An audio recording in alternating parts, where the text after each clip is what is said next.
Start. सरकार की प्राथमिकताओं की सूची में आवास को बहुत निचला स्थान मिला हुआ है। पांचवी योजना के प्रति दृष्टिकोण में लोगों की मूल आवश्यकताओं को पूरी कर सकने का दावा किया गया है, लेकिन आवास और शहरी विकास की कोई राष्ट्रीय नीति नहीं बनाई गई है। जबकि दक्षिण अमेरिकी देशों ने कम खर्च के मकान बनाने के काम में बड़ी प्रगति कर ली है। किसी भी राष्ट्रीय आवास नीति का मुख्य उद्देश्य यह होना चाहिए कि ज्यादा से ज्यादा मकानों के निर्माण को प्रोत्साहन दिया जाए और शहरों में किराए इस स्तर पर नीचे रखे जाएं कि मकानों के किराएदार उनका बोझ झेल सके।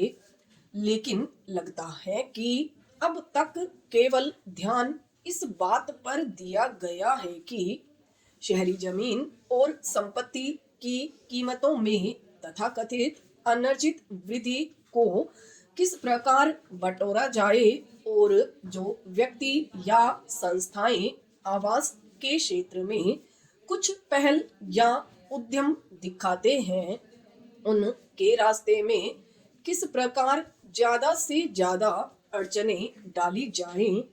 मकानों का अकाल मुख्य रूप से सरकार का बनाया हुआ है, क्योंकि शहरी संपत्ति पर सरकारी हमलों से इस क्षेत्र में पूंजी नियोजन नहीं हो पा रहा है। संयुक्त राष्ट्र के एक अध्ययन में कहा गया है कि सन 2000 ईस्वी में विश्व की जनसंख्या दुगनी होकर 7 अरब हो जाएगी और इसमें से 60% लोग शहरों में रह रहे होंगे, जबकि 1960 में 40% आबादी शहरों में थी। यानी इस शताब्दी के अंत में 10 में से 6 व्यक्ति नगरों में निवास कर रहे होंगे। ग्रामीण क्षेत्रों से जनसंख्या को शहरों में ले जाने के बजाय ग्रामीण क्षेत्रों का शहरीकरण ही स्थायी हल दिखाई देता है। इस समय आवश्यकता गांवों में आवास की व्यवस्था करने की है, साथ ही शहरी क्षेत्रों में गंदी बस्तियों की सफाई की योजनाएं सुचारू बनाने की भी जरूरत है। शहरों में मकानों की कमी लगातार बढ़ती जा रही है, क्योंकि मकानों का निर्माण धीमी गति से हो रहा है। आवास के क्षेत्र में निजी पूंजी नियोजन के आकार के बारे में विश्वसनीय जानकारी के अभाव में देश में आवास की स्थिति को सही तौर पर स्पष्ट नहीं किया जा सकता। इस क्षेत्र में निजी पूंजी नियोजन सरकारी पूंजी से कहीं ज्यादा है। नगरों में निजी मकानों का निर्माण कार्य अवश्य की महत्वपूर्ण भूमिका निभाता है। सरकारी संस्थाएं कुल मांग का कम हिस्सा ही पूरा कर सकती हैं। सरकारी नेता प्राय निजी क्षेत्र की इस बात के लिए आलोचना करते हैं कि उसका ऐश्वर्यपूर्ण और बहुमूल्य मकानों के निर्माण में खर्च हुआ है।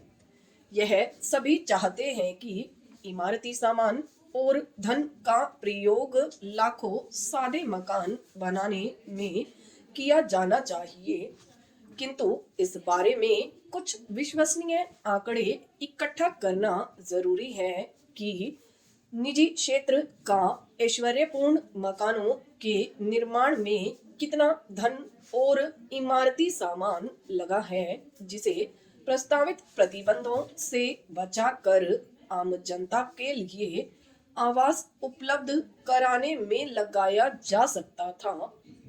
लगता है कि सरकार वास्तविकता का सामना करने के लिए तैयार नहीं है।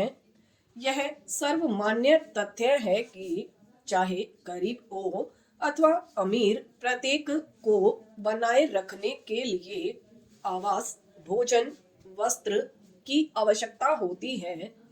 इस दृष्टि से आज हमारी स्थिति मात्र गरीबी हटाने की नहीं, अपितु उससे भी कहीं अधिक महत्वपूर्ण कंगाली कम करने की है।